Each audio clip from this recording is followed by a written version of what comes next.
Cuando encontré por casualidad aquellas viejas fotografías del siglo XIX en el desván de la casa de mis abuelos, en un pequeño pueblo de Castilla-La Mancha, no podía imaginar el misterio que escondían. Las imágenes mostraban ciudades que parecían sacadas de una postal. Calles anchas, edificios monumentales, plazas impecablemente diseñadas. Pero algo no encajaba. Estaban prácticamente vacías. Apenas se veía alguna figura humana solitaria, como fantasmas atrapados en el tiempo. Las chimeneas de esas casas no echaban humo, y la sensación era la de una ciudad muerta, congelada en un instante sin vida. Me llamo Javier, y desde ese momento, esa inquietante ausencia de vida me obsesionó. ¿Cómo podían existir ciudades tan magníficas y no haber nadie viviendo en ellas? ¿Dónde estaban sus habitantes? Y más importante aún, ¿quiénes eran las personas que luego ocuparon esos lugares? La historia oficial no daba respuesta. Solo explicaciones rutinarias sobre guerras o epidemias que no cuadraban con la escala del fenómeno.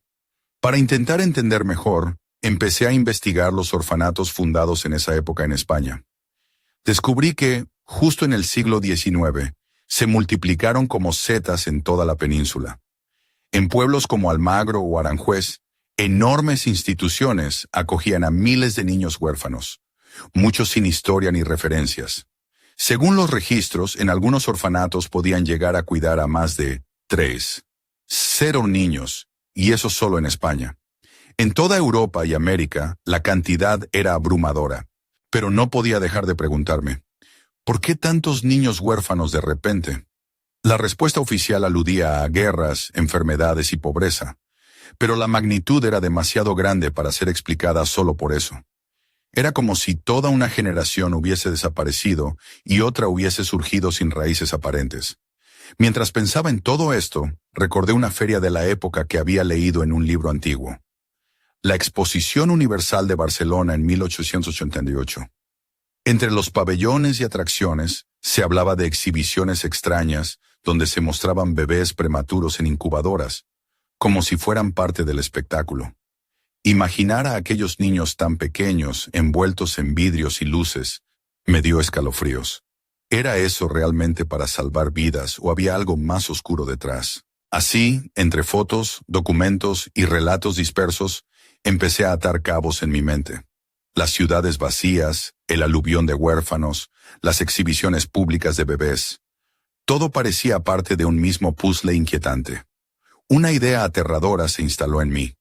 ¿Y si esos niños no eran solo víctimas de la historia, sino piezas de un plan mucho más grande? ¿Y si el mundo había pasado por una especie de reinicio y esos orfanatos eran fábricas de una nueva población para repoblar las ciudades fantasmas? Mientras seguía cavando, descubrí algo que me heló la sangre.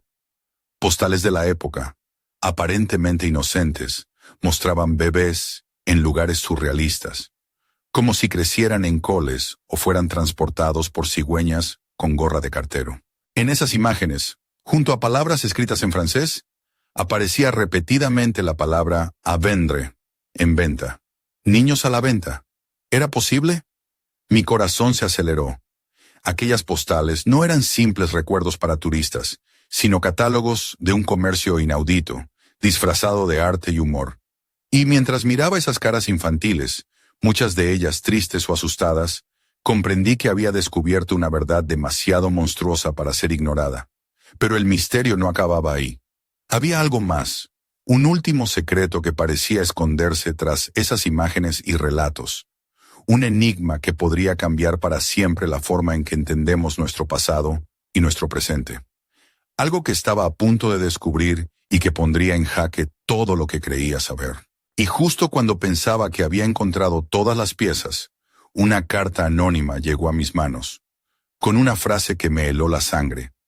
El reinicio no terminó. La próxima generación ya está aquí, ocultos entre nosotros, esperando despertar. El silencio del pueblo se hizo más denso, y yo supe que mi vida nunca volvería a ser la misma. Aquella carta llegó una tarde lluviosa mientras repasaba los documentos en la Biblioteca Municipal de Ciudad Real. La tinta era antigua, y la caligrafía, elegante pero apremiante. No había remitente, solo esas palabras que parecían Más una advertencia que un mensaje. El reinicio no terminó. La próxima generación ya está aquí, ocultos entre nosotros, esperando despertar. Sentí un escalofrío recorrer todo mi cuerpo, como si alguien hubiera encendido una ráfaga de viento helado en pleno agosto. Decidí que debía seguir investigando, aunque cada paso me acercaba a un mundo más oscuro y complejo. Mi primera parada fue un pequeño pueblo llamado Alcaraz, en la provincia de Albacete, donde años atrás existió un enorme orfanato que ahora estaba abandonado y ruinoso. El lugar parecía un escenario de película de terror. Ventanas rotas, paredes cubiertas de grafitis y un silencio tan profundo que parecía absorber hasta el más leve susurro. Cuando crucé la verja oxidada, me sorprendió encontrar en el suelo un montón de viejas postales esparcidas por la tierra. Las recogí con cuidado. Allí estaban esas imágenes inquietantes. Bebés emergiendo de coles gigantes, cigüeñas con gorra de cartero y niños flotando en cestas sobre el río. En algunas, las palabras «à vendre» brillaban como un mal presagio. Mientras las examinaba, sentí que alguien me observaba desde la sombra. Giré rápidamente y vi a una mujer que se acercaba con paso firme. Llevaba un vestido largo de encaje negro, ceñido a su figura, con un collar de perlas que brillaba débilmente bajo la luz gris del atardecer. Sus ojos eran intensos, casi hipnóticos, y sus labios rojos me recordaron a esos personajes de las novelas de misterio, esos que ocultan secretos entre sonrisas. ¿Buscas respuestas?, me preguntó sin presentación, y su voz tenía un matiz de complicidad y advertencia. Me llamó Isabel y parecía conocer mucho más de lo que contaba. Me dijo que, en Alcaraz y otros pueblos españoles, muchas de esas instituciones no solo acogían a huérfanos, sino que formaban parte de una red mucho más compleja, una especie de maquinaria oculta que iba más allá de la caridad o el simple abandono. Me habló de documentos desaparecidos, testimonios silenciados y un pacto tácito para no mencionar ciertas cosas en voz alta. Intenté bromear para aliviar la tensión. Y tú también viste a los bebés en la feria de Barcelona. Porque si es así, deberíamos montar un club de fans de niños incubadora. Isabel sonrió, un gesto que parecía esconder ironía y tristeza a partes iguales. No es un club de fans, Javier. Es una sombra que nos persigue desde hace más de un siglo. Mientras hablábamos, el crepitar de unas hojas secas me alertó. Desde la esquina del patio apareció un anciano con una chaqueta raída y una boina desgastada. Su mirada era profunda, y cuando se presentó como don Mateo, el antiguo cuidador del orfanato, su voz tembló mientras susurraba. Los niños no eran solo niños, eran la esperanza, pero también la condena. Don Mateo nos llevó al interior del edificio, donde todavía quedaban muebles viejos, juguetes rotos y fotografías borrosas pegadas en las paredes. Entre esos recuerdos, mostró una carpeta con nombres, fechas y anotaciones que hablaban de reubicación, distribución y adopciones especiales. Pero lo más inquietante era una mención recurrente a un lugar llamado El Jardín, un sitio secreto del que nadie hablaba abiertamente. La noche cayó y con ella una sensación creciente de que estábamos tocando un secreto demasiado grande para nosotros. Isabel me advirtió: Javier, hay fuerzas que prefieren que esto quede enterrado. Si quieres seguir, debes estar preparado para lo que venga. Salí de aquel orfanato con la mente llena de preguntas y el peso de una verdad que parecía querer devorarme. En el camino de regreso, crucé con la mirada a un niño que jugaba solo en la plaza del pueblo. Su sonrisa era dulce, pero sus ojos tenían un brillo extraño, casi demasiado adulto para su edad. Fue entonces cuando comprendí que el misterio no estaba solo en el pasado, sino también en el presente, y que lo que había comenzado como una investigación histórica estaba a punto de convertirse en algo mucho más personal y peligroso. Al día siguiente decidí visitar el Archivo Histórico de Albacete, con la esperanza de encontrar más pistas sobre el jardín y aquella red oculta que Isabel y don Mateo mencionaron. El edificio era antiguo, con estanterías de madera que llegaban hasta el techo y un olor a papel envejecido que impregnaba el aire. La bibliotecaria, una mujer mayor llamada Carmen, me recibió con una sonrisa afable pero curiosa. Mientras hojeaba los registros, me topé con un documento sellado que contenía un mapa detallado de la provincia, donde un lugar llamado El Jardín estaba marcado con un símbolo extraño, como un brote verde rodeado de cadenas. Intrigado, pregunté a Carmen si sabía algo al respecto. Ella bajó la voz y me contó una leyenda local. Dicen que El Jardín fue un orfanato especial, pero no de esos que cuidan niños, sino más bien donde se cultivaban. Mi ceño se frunció. Cultivaban, como un huerto. Ella asintió lentamente. Eso es lo que se rumorea, que allí criaban a los niños de una manera muy distinta. Que no eran solo niños, sino un experimento para algo más grande. Pero nadie se atreve a hablar claro. La gente del pueblo prefiere olvidar. Mientras Carmen hablaba, su mirada se perdió en un punto distante, como si recordara algo que no quería contar. Antes de marcharme, me entregó una antigua fotografía en blanco y negro. Mostraba un grupo de niños vestidos con uniformes sencillos, pero lo que más me llamó la atención fue una niña en el centro, con un vestido blanco roto, medias hasta la rodilla, y unos zapatos de charol que reflejaban la tenue luz del sol. Sus ojos, grandes y oscuros, parecían atravesar la imagen, como si supiera más de lo que podía decir. Esa fotografía se convirtió en mi obsesión. La llamé Lucía, aunque no sabía si era su nombre real. Cuando le mostré la imagen a Isabel, su rostro palideció. «He visto esa cara antes», dijo en un susurro, en una serie de postales que circulaban por Europa. Era conocida como la Niña del Jardín. Intenté bromear para romper la tensión. ¿Y qué? Era la reina de los coles gigantes. Porque por lo que veo esto se pone cada vez más surrealista. Isabel sonrió, pero su risa fue corta y amarga. No es un cuento, Javier, es una advertencia.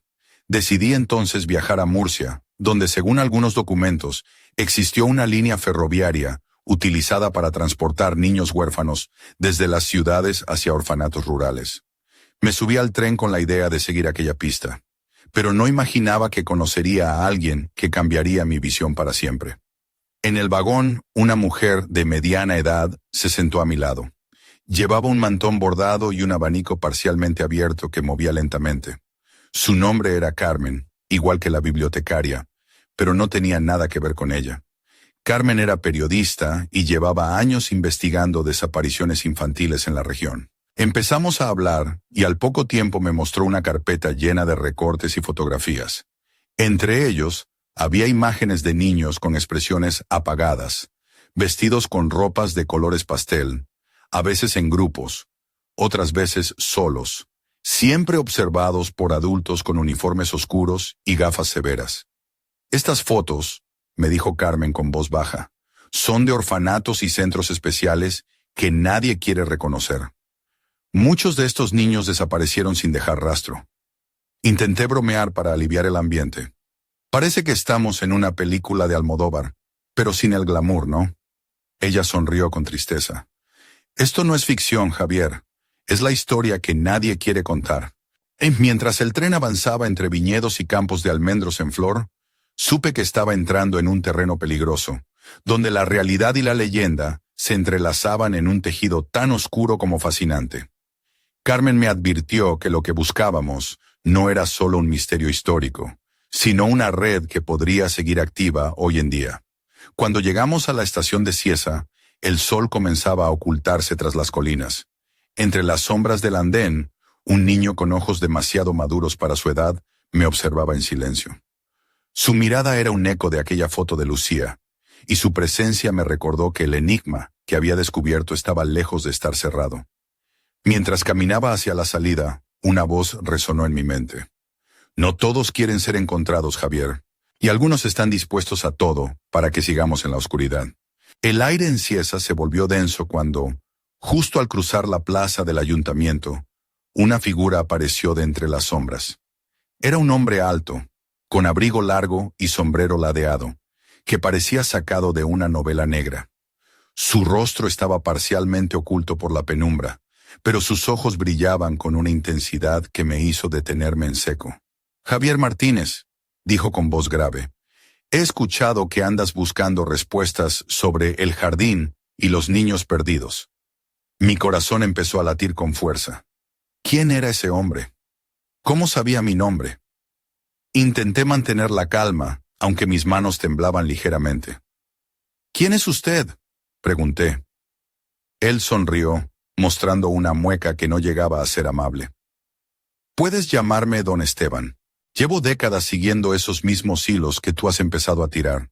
Pero te advierto, hay cosas que es mejor no desenterrar. Quise bromear para ganar tiempo.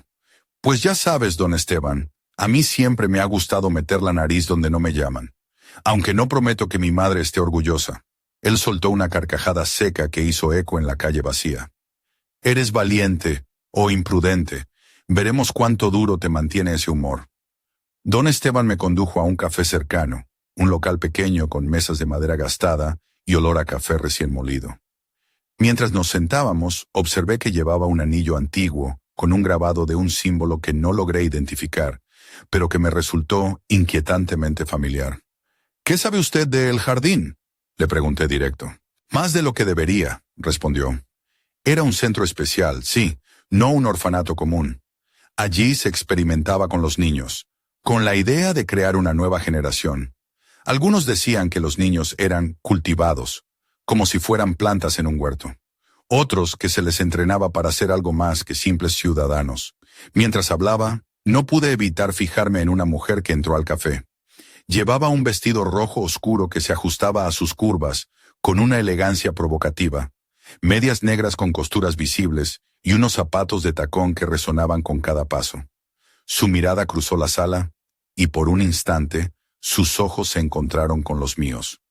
Una chispa de reconocimiento o advertencia brilló en ellos antes de que se sentara en una mesa apartada.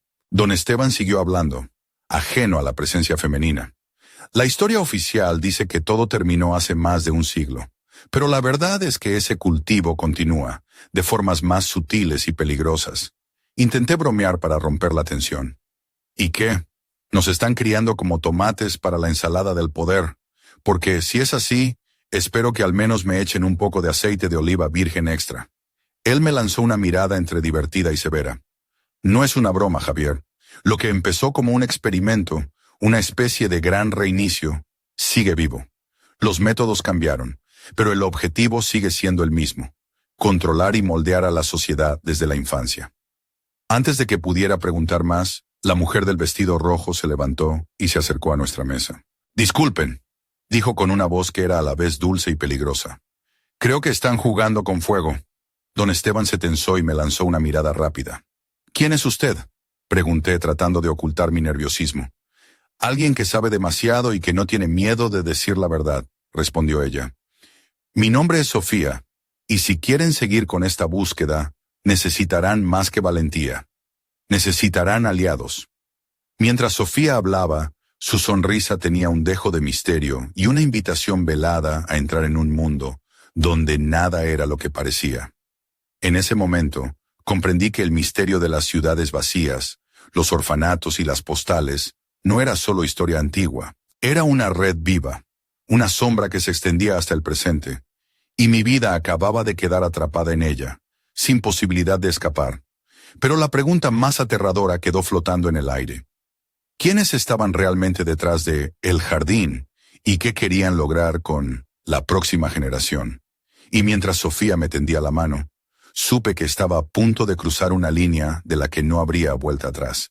Acepté la mano de Sofía con cierta vacilación, consciente de que aquel gesto me lanzaba a un abismo del que quizá no podría regresar.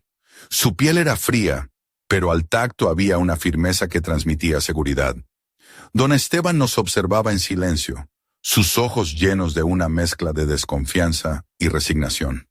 Si realmente quieren saber la verdad, dijo Sofía mientras se sentaba junto a nosotros, deben entender que todo comenzó mucho antes de lo que creen. No solo en España, ni siquiera en Europa. Este gran reinicio es un engranaje de una maquinaria global. Sacó de su bolso un cuaderno gastado y empezó a pasar las páginas con rapidez. En sus hojas había esquemas, nombres, fechas y símbolos que parecían sacados de un grimorio. Aquí, señaló, está la clave para entender el jardín y la red que lo sostiene. La Fundación Alborada. Fundada supuestamente para ayudar a los huérfanos, pero en realidad fue la tapadera para crear un sistema de control y repoblación. Don Esteban asintió con gravedad. La Fundación Alborada operó en España, pero también tuvo ramificaciones en Francia, Alemania y América Latina. Su propósito era claro: moldear a los niños como piezas de un gran tablero político y social. Mientras hablaban, no pude evitar fijarme en la forma en que Sofía movía sus manos, adornadas con anillos de diseño antiguo, y en cómo la luz del café resaltaba el brillo de sus ojos oscuros, casi hipnóticos. Su vestido ceñido y el leve escote insinuaban sin esfuerzo una elegancia cargada de misterio y una sutil provocación, como si cada gesto suyo fuera parte de un juego peligroso. Intenté bromear para romper la tensión. Bueno, si esto es un tablero, ¿dónde está la casilla de salir de la cárcel sin pagar? Porque yo ya me siento preso de esta historia. Sofía soltó una risa suave que parecía un susurro de complicidad. No hay casillas fáciles, Javier, pero sí decisiones que cambian el juego. Don Esteban sacó entonces un sobre amarillo, arrugado por el tiempo, y lo dejó sobre la mesa. Esto fue encontrado en un antiguo depósito de la Fundación, explicó. Contiene correspondencia interna y documentos que detallan las operaciones especiales y la logística para distribuir niños a lo largo y ancho del país. Abrí el sobre con cuidado. Dentro había cartas escritas a mano, con un lenguaje críptico y términos como cosecha, selección y entrega. En una de ellas, una frase llamó mi atención. Los niños de la Unidad 7 deben estar listos para el traslado a Valencia antes del 15 de octubre. No se aceptan devoluciones. Un escalofrío me recorrió la espalda. Sofía me miró fijamente. ¿Ves por qué es tan importante lo que estamos haciendo? Porque estas personas no solo trataban a los niños como mercancía, diseñaban su destino, su lugar en el mundo. Y algunos de esos destinos aún están sin cerrar. Mientras las palabras resonaban en el aire, el ambiente del café parecía cambiar. El murmullo de las conversaciones se apagaba y una presencia invisible parecía observarnos desde las esquinas. De repente, el móvil de Sofía vibró con insistencia. Ella lo miró, frunció el ceño y guardó el aparato sin decir palabra. Don Esteban y yo intercambiamos una mirada preocupada. Esto no ha hecho más que empezar, dijo don Esteban, y hay quienes no quieren que sigamos adelante. Antes de que pudiera reaccionar, el sonido de sirenas lejanas empezó a acercarse. La gente en el café comenzó a mirar hacia la puerta con nerviosismo. Sofía se levantó rápidamente, se ajustó el abrigo y sin mirar atrás, dijo: «Tenemos que movernos. Hay mucho en juego y el tiempo no está de nuestro lado». Mientras salíamos a la fría noche murciana, supe que aquel camino me llevaba directo hacia un secreto que podía cambiar no solo mi vida, sino la historia misma. Pero también intuí que, en ese juego de sombras y mentiras, cada paso que diera me acercaría más a un peligro inimaginable. Y entonces, en el reflejo de un escaparate, vi una silueta que me resultaba demasiado familiar. Una figura que, sin duda, tenía mucho que ver con el jardín y con el enigma que estaba a punto de desvelar. La silueta en el reflejo me heló la sangre. Era una figura alta, con gabardina y sombrero. Pero lo que realmente me llamó la atención fue la forma en que sus ojos destellaban bajo la luz amarillenta de una farola. Había algo en esa mirada, una mezcla de amenaza y reconocimiento, que me hizo entender que no solo nos estaban siguiendo, sino que sabían mucho más de nosotros de lo que creía posible. Sofía notó mi tensión y apretó mi brazo con suavidad. «No te preocupes, Javier. Esto es solo el principio. Pero si queremos descubrir la verdad, tendremos que enfrentarnos a ellos». Salimos del centro de Murcia y nos adentramos en las callejuelas estrechas y empedradas, donde el eco de nuestros pasos resonaba como un tambor ominoso. Mientras caminábamos, Sofía empezó a contarme más sobre el jardín y la Fundación Alborada. En sus inicios, el jardín no era solo un orfanato, sino un laboratorio social y biológico. Allí, niños eran sometidos a experimentos de todo tipo, desde pruebas médicas hasta entrenamientos para roles específicos en la sociedad. Algunos fueron preparados para ser soldados, otros para ser líderes, y muchos simplemente para ser piezas de un sistema que buscaba controlar el futuro. Intenté bromear, aunque mi voz temblaba. Y todo eso sin un curso de marketing digital, porque si quieren controlar el futuro, al menos deberían saber venderlo mejor. Sofía sonrió, pero sus ojos no perdían la gravedad. No todo se vende con palabras bonitas, Javier.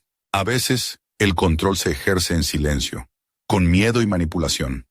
Llegamos a un antiguo edificio abandonado en las afueras de la ciudad. Las ventanas estaban tapiadas y la puerta principal cubierta de grafitis y pegatinas desgastadas. Según Sofía, ahí había estado uno de los centros de la Fundación Alborada, un lugar donde se decía que la cosecha era almacenada antes de ser distribuida. Entramos con dificultad, sorteando escombros y paredes desconchadas.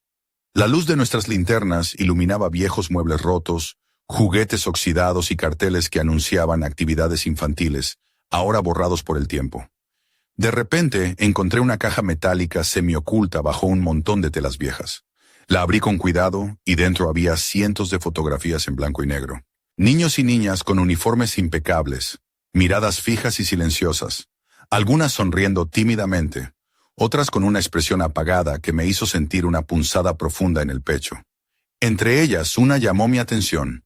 Era Lucía, la niña del vestido blanco que había visto en la foto que Carmen me entregó semanas atrás.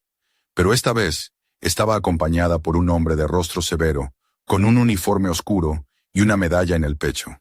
En la esquina de la foto, una inscripción casi borrada decía: Director del Jardín 1892. Sofía se acercó y con voz queda dijo: Él fue el arquitecto de todo esto, un hombre que creía que podía moldear el mundo a su antojo, sin importar el costo humano. Un ruido seco nos sobresaltó. Alguien estaba en el edificio con nosotros. Nos escondimos tras una columna mientras una sombra cruzaba la puerta principal.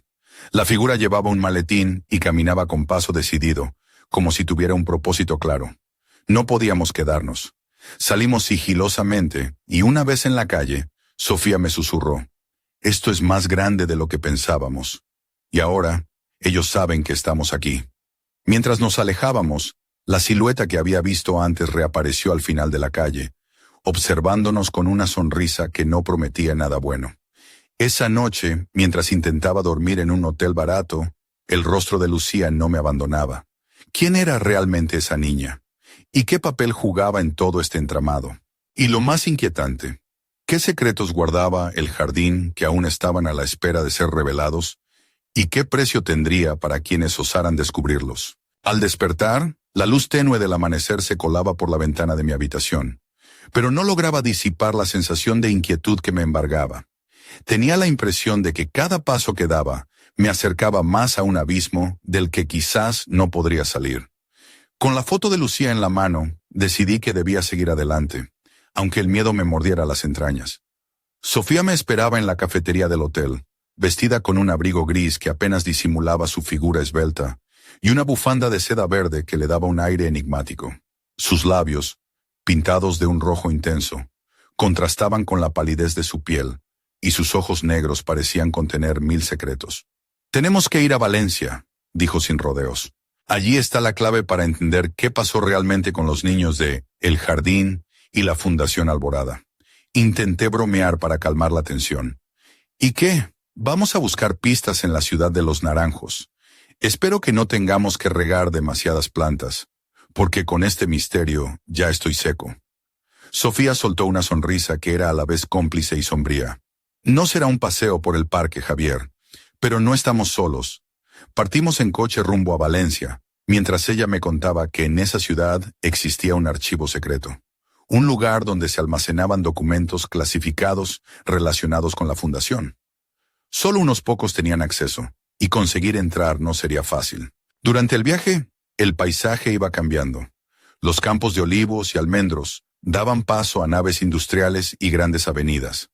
La radio emitía canciones antiguas mezcladas con noticias actuales, creando una extraña banda sonora para nuestra misión. Al llegar a Valencia nos dirigimos a un edificio antiguo en el barrio del Carmen, un lugar conocido por sus callejuelas laberínticas y su aire bohemio. Sofía parecía moverse con soltura entre las sombras, como si conociera cada rincón. «Aquí es», susurró, «el archivo general de la Fundación Alborada, oculto bajo esta fachada». Entramos por una puerta trasera y descendimos por unas escaleras que llevaban a un sótano frío y húmedo. Las paredes estaban cubiertas de estanterías repletas de cajas amarillentas y archivos polvorientos. Mientras buscábamos entre papeles y fotos, encontré un cuaderno de notas con la letra temblorosa de una mujer llamada Marta. En sus páginas, describía experimentos psicológicos realizados en niños huérfanos, con referencias a programación, control mental y obediencia absoluta. Sofía me miró, con los ojos brillando de emoción y miedo. Esto es peor de lo que imaginábamos. No solo eran criados para repoblar, sino para ser soldados, espías, instrumentos de un poder que aún hoy controla las sombras. Intenté bromear para aliviar la tensión. Y todo eso sin un manual de instrucciones, porque yo con estas cosas me pierdo más que un turista sin GPS. Ella rió suavemente, pero su risa tenía un dejo de tristeza. De repente, un ruido seco nos sobresaltó. Alguien se acercaba. Nos escondimos detrás de unas cajas justo a tiempo para ver entrar a dos hombres con trajes oscuros, hablando en voz baja pero con firmeza. ¿Han encontrado algo?, preguntó uno. No todavía, respondió el otro. Pero si siguen aquí, tendremos que actuar. Sofía me apretó la mano y susurró.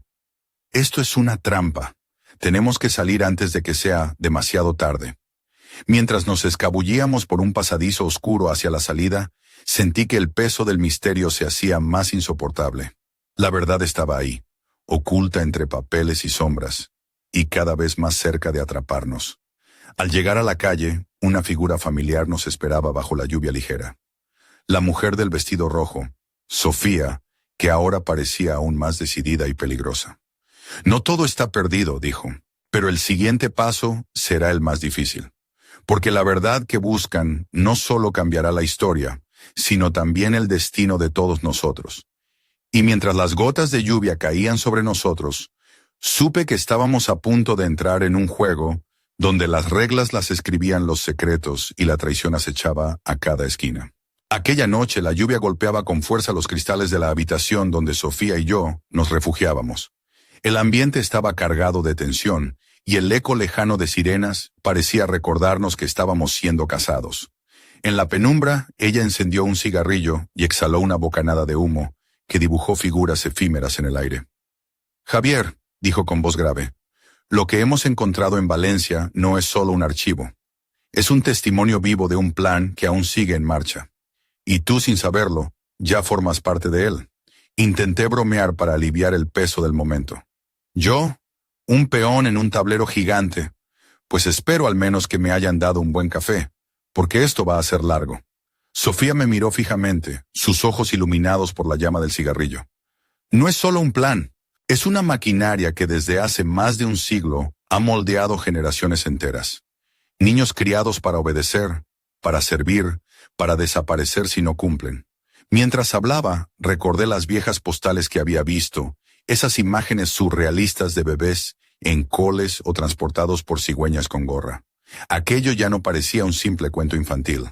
¿Crees que esos mitos eran una forma de normalizar algo monstruoso?, pregunté. Ella asintió lentamente, y sus labios se curvaron en una sonrisa amarga. Exacto. Las postales eran catálogos disfrazados de arte y humor, pero en realidad eran anuncios de un negocio oscuro. De repente, un golpe seco en la puerta nos sobresaltó. Sofía apagó el cigarrillo y se levantó con rapidez. No podemos escondernos más, dijo. Debemos actuar. Al abrir la puerta, un hombre vestido con un impermeable negro y gafas oscuras nos esperaba. Su presencia imponía respeto y miedo a partes iguales. Soy Ricardo, se presentó con voz pausada. He seguido vuestra investigación y quiero ayudaros, pero debéis saber que esto es solo la punta del iceberg. Ricardo nos llevó a un lugar secreto, un sótano escondido bajo un edificio antiguo en el centro de Valencia.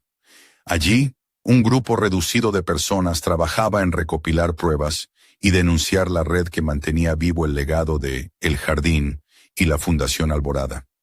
Entre ellos, había antiguos huérfanos que habían escapado, investigadores y periodistas dispuestos a arriesgarlo todo por la verdad.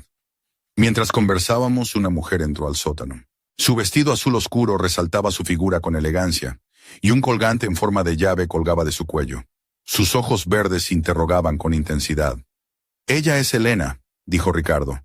Fue una de las primeras en romper el silencio. Su testimonio es clave para entender el alcance real de esta red. Elena se acercó y me miró directamente. Javier, tú que has visto las sombras que otros prefieren ignorar, debes saber que esto no termina aquí. La maquinaria sigue funcionando, y los niños del pasado tienen hermanos hoy, ocultos entre nosotros. Intenté bromear para aliviar la tensión. ¿Y estos hermanos vienen con manual de instrucciones o con una advertencia de uso bajo tu propio riesgo? Elena rió suavemente, pero su mirada era seria. No hay manual, solo decisiones, algunas que pueden cambiarlo todo. Mientras la noche avanzaba, supe que estaba rodeado de gente dispuesta a luchar contra un sistema que había manipulado vidas durante generaciones. Pero justo cuando pensaba que al fin había encontrado aliados, un mensaje cifrado llegó a mi móvil. No confíes en nadie. El jardín observa. Y con esas palabras resonando en mi mente, comprendí que el juego estaba más peligroso que nunca.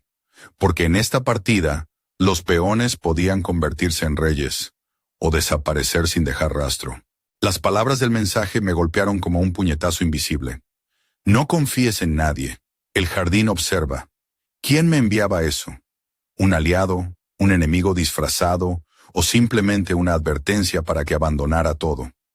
La incertidumbre se apoderó de mí, pero la determinación de llegar al fondo del misterio era más fuerte que el miedo. Esa misma noche, Elena me llevó a un lugar secreto en las afueras de Valencia. Una antigua finca rodeada de olivos y cipreses que parecía sacada de otra época. Las paredes de piedra estaban cubiertas de enredaderas, y la luna iluminaba tenuemente un portal de hierro forjado.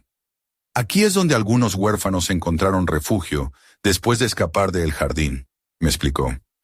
Es un santuario, pero también una prisión de recuerdos. Al entrar, el olor a madera vieja y libros viejos me envolvió. En una habitación, un grupo de personas me esperaba, entre ellos un hombre mayor con ojos claros y un rostro marcado por cicatrices invisibles. Soy Andrés, dijo con voz firme.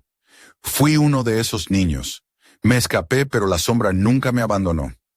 Andrés comenzó a relatar su historia, hablando de entrenamientos intensos, de pruebas médicas clandestinas y de cómo, desde pequeños, les inculcaban una obediencia absoluta.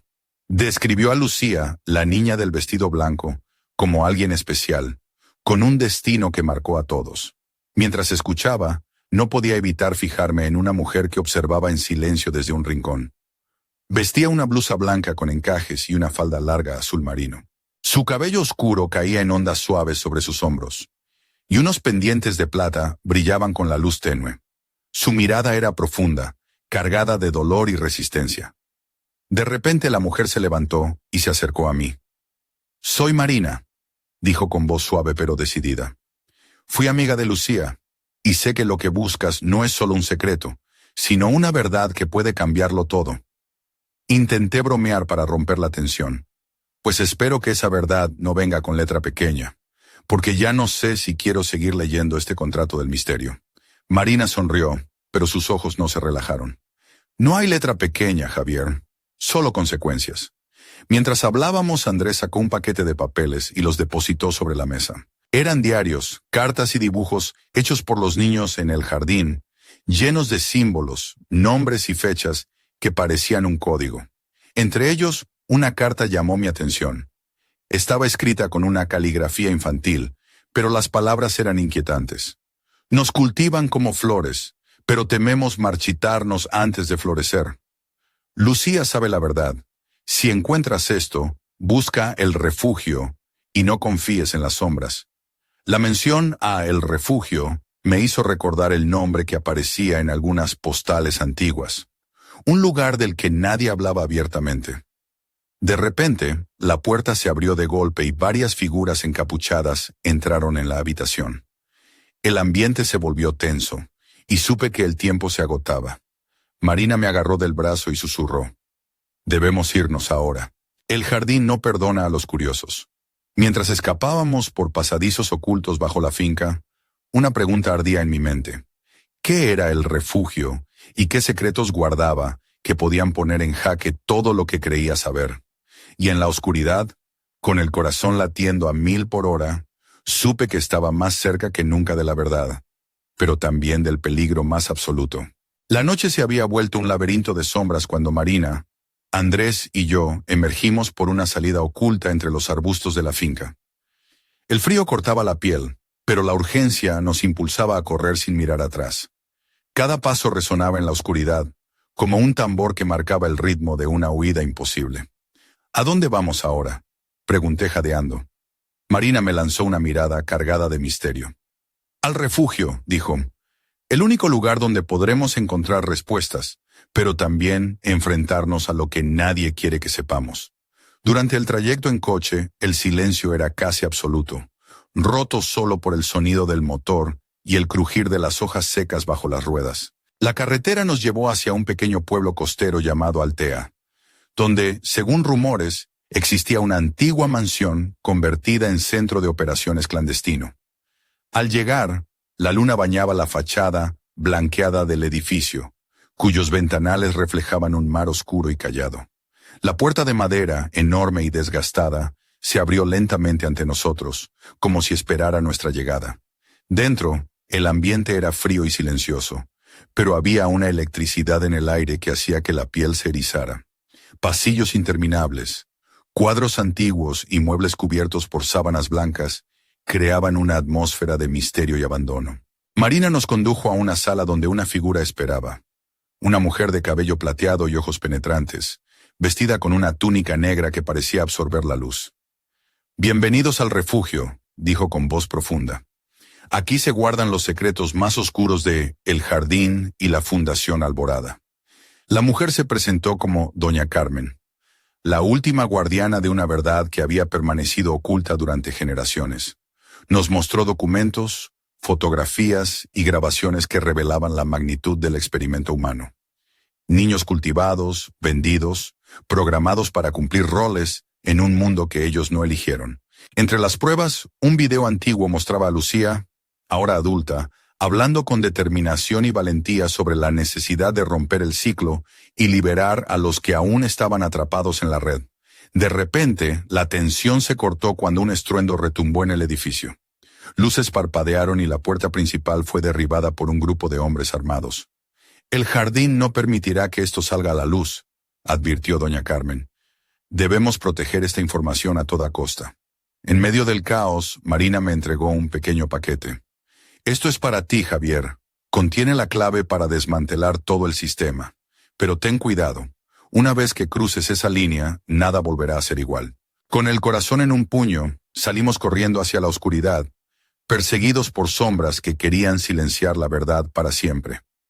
Mientras huíamos, comprendí que la historia de ciudades vacías, huérfanos sin pasado y postales inquietantes era solo el comienzo de una conspiración que trascendía el tiempo y el espacio. Y en mi mente, una pregunta ardía como fuego. ¿Quiénes eran realmente los niños cultivados? ¿Y qué destino les esperaba en este mundo que parecía querer olvidarlos? El misterio seguía abierto, y yo sabía que la próxima batalla apenas comenzaba, porque en las sombras, el jardín esperaba paciente, preparando su siguiente movimiento.